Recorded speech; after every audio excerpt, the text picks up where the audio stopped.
Hi, this is David Carver from the Fred Haise Test Stand at NASA's Stennis Space Center. Here on the Fred Haise Test Stand, we're testing the RS-25 engine for the SLS program. Right now we're in between RS-25 tests here on the test stand, so we're getting caught up on maintenance and upgrades.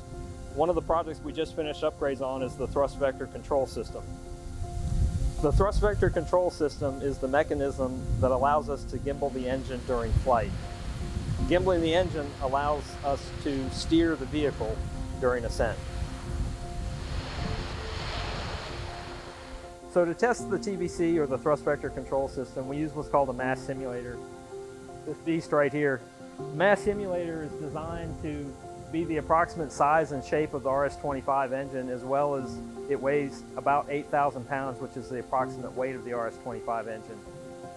We use this to check the control system to make sure that we don't have any clearance issues between the engine and the test stand, and we also use it to make sure that the timing and the responses from the system are correct. If you look up to the top there, you'll see the two hydraulic actuators.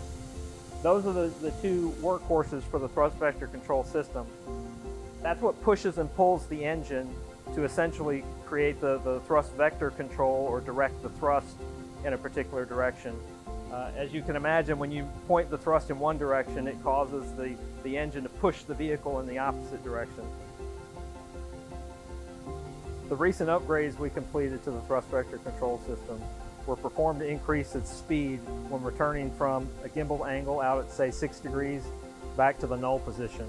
The null position is when the engine is pointing directly down.